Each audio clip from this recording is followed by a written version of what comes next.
That's right, this would be my first ever 284x NFT flip. It's sad, but the time has come.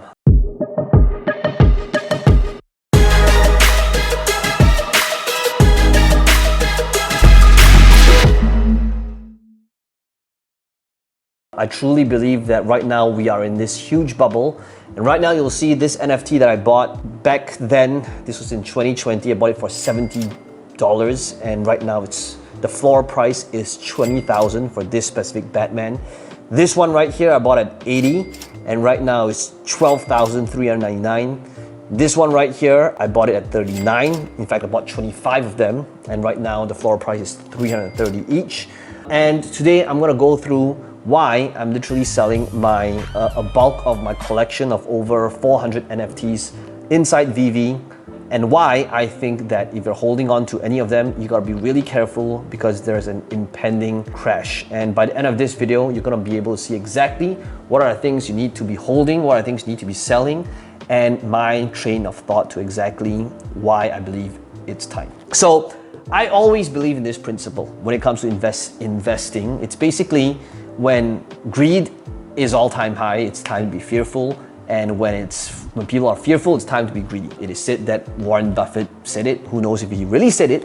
But ultimately, that's what I think is the general consensus of NFTs as well as VeVe right now. It's like, there's also the saying, right? If the barber as well as the barber's mom is talking about a specific investment, that's when you know it's time to leave. And right now, I'm seeing exactly, so many new users coming in, and some of these prices, it doesn't even make sense anymore. So let me first walk you through why I think it is time to sell. So right now, what I'm about to do is I'm about to go into my collection, and I'm gonna show you, first of all, which ones I'm keeping and what are the ones that I'm selling.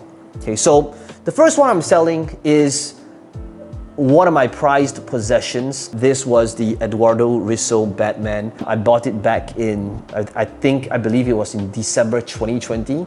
And if you've been following this channel for a while, you'll know that that was literally when I introduced VeVe as well as NFTs on the channel. And I talked about how, literally there was no queue, there was no, drops where it would sell within, half a second. And literally you could just buy it on the store.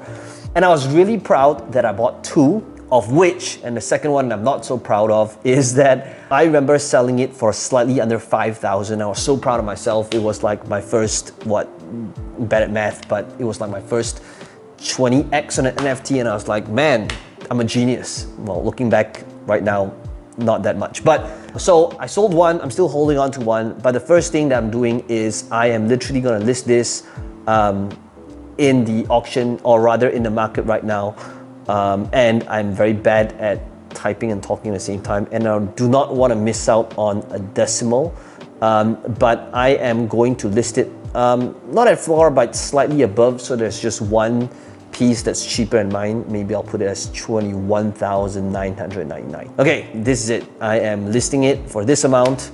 I recently just saw one literally sold 2 days ago, so I'm pretty sure that this would probably sell. Okay, anyway, so confirming details right now. I just want to make sure that I'm getting this right. Okay, so here we go. Whew, list fee for $500. All right, list in market, here we go. Okay, now I'm gonna be listing a ton of other stuff as well. I'm gonna go back to my collection over here. And if I were to go through my sets, first of all, let me just walk you guys through why I think it's ridiculous. Okay, so this season 1 Batman over here, this Todd McFarlane Batman, I loved it. I bought it at 80 gems, as you can see, and right now, even the floor price for this, it's $12,000. And again, it doesn't make sense. And I know what some of you going, okay, Peng Joon here, he's spraying FUD, this is all FUD. But trust me, okay, this, well, you can interpret it however you want. It's not gonna affect my decision. But here's why I truly believe this is gonna save some of you from losing a ton of money. So I'm gonna sell this in the market as well, just to prove to you that I'm gonna be, this is not theory, I'm literally, So I'm gonna sell this at, the floor right now is 12,300. I'm gonna sell it at 12,000, whatever, right? I'm just gonna sell it floor. Okay, do not mess up the decimals because there's a lot of stake over here. 12,000, was it 300? So 12,299. Okay, floor price. Here we go. Making sure that I do not, like, sometimes I just want to, okay, cool. Listed market. All right, now I am just gonna, maybe I'll speed this up, okay, and then we would kind of fast track, time lapse this video for a bit. But let me just list down a few things in the market. Okay, we'll speed this up.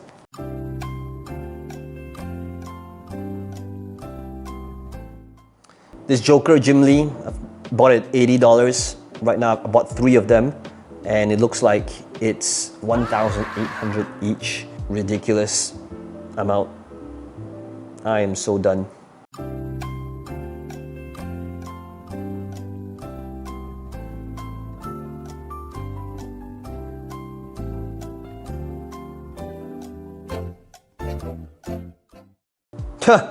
Can you see that? Like literally, I'm not sure if you saw the pop-up notification, but literally the moment I listed it, like it sold immediately. That is weird.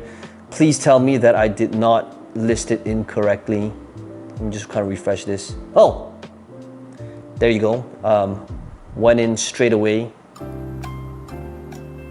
Wait, I did get it right. Right, 1799, 1399. Wow, literally sold in 3 seconds. Okay, so anyway, we'll keep fast forwarding this. Look at this. This is insane. Bought for $80, 12,000.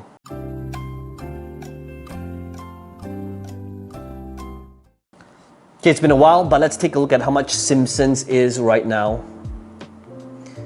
Bought the skateboard at 300 gems. Now it's 2,000. You know what, I'll just keep it. Okay, so I'll probably list a few more when we're done. So, first of all, why am I selling? Why am I selling? Okay, a couple of things. So, I always take a look at risk versus reward and most importantly, opportunity cost. Does it mean that I believe that it's gonna crash? Well, yes and no. So, if you take a look at a secret rare Spider-Man right now, secret rare Spider-Man is going for 100,000. So that itself tells me the rationale of the market. Do I believe that the people that's paying $100,000, if there is people paying $100,000 based on the floor price, what's the mindset? Is it a genuine Marvel collector that's going in going, man, a secret rare for this Spider-Man and as a collectible, I want to be able to, I mean, think about the logic behind this, right? The rationale. At 100,000, it would be, well, should I buy this BMW or a Patek? We can't even get a Patek, maybe, you know, one of those entry-level ones. And come from an angle of, should I get that or this digital collectible? Now, that's probably not a fair comparison. A much fairer comparison for a real Marvel collector, being one, would be, well, should I get the original first appearance of Spider-Man, which is the Amazing Fantasy 15? Okay, and right now I'm looking at my screen over here, and if I were to go to my screen, you will see that, first of all, this is the Amazing Fantasy Spider-Man first appearance that was released in 1962 and was first sold for 12 cents. And recently, the 9.6 grade of this, where there's only 4 in the world, was sold for over 3 million, breaking the previous record back in 2011 of slightly over $1 million. Now, that would be an apple-to-apple comparison. So at 100,000, what would this buy, right? Because it all depends on supply and demand and how many there is in the world. So if I were to go on eBay right now and we take a look at the current listings and what people are asking for, a good comparison would be this one right here, right? Asking for about 115,000, and based on this example, you can see that this is a 4.0, right? This would be a 4.0 grade. And if I were to go to this site, which I utilize to analyze supply, you can see that at 4.0, there's 213 in the world. Okay, so first of all, supply-wise for 4.0, worldwide, there's 213, of which there's a person's asking for about 115. So let's say this person maybe would accept 100,000. We gotta ask ourselves, do you think a collector, a real collector who isn't thinking about the flip, right? Who genuinely wants to have it as part of the collection. Do you think a collector would rather have a Amazing Fantasy first appearance of this comic that was published in 1962, where there's 200 of them in the world, 213 of them in the world, or do you think they would rather have this on VeVe, where there's 1,000 of them at 100,000? That is what I'm thinking, right? It's the opportunity cost. So, do I believe that Spider-Man can go up to $200,000? Maybe in 10 years. But over the next year, the opportunity cost, that's what I'm all about. That's what I'm thinking, right? The opportunity cost of holding to that Batman at $20,000, and for the odds of it to, let's say, 10x from 20,000 to 200,000, I would say is close to zero over next year. And it's probably isn't wise to say this over a YouTube video because this could age badly. But literally, I would destroy my left testicle if it goes from 20K to 200K. Okay, mark my words. Hold me accountable. Man, this could age really badly. But I would, based on the odds of that, I would rather take that 20K. I'm not saying it's impossible. I'm saying the odds are extremely low. The opportunity of that, the opportunity cost of that, I would rather take that amount and invest it in the lower tier NFTs that people aren't going for when a big drop drops. Okay, so what does that mean?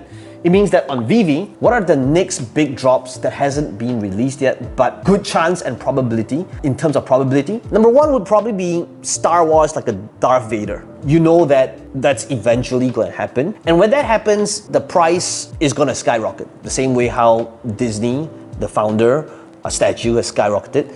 Darth Vader, probably the same thing is going to happen. Okay? Now, when that happens, what's people going to do? They're going to take the D-rated NFTs, right? Like the Ultramans, where people are just holding on, hoping to sell it to the Asian market when it picks up in the Asian market. And the D-grade NFTs, where there's going to be a ton of supply, is going to drop by a good 40-50%. Now, that is when I'm going to come in and I'm going to buy a ton of those NFTs.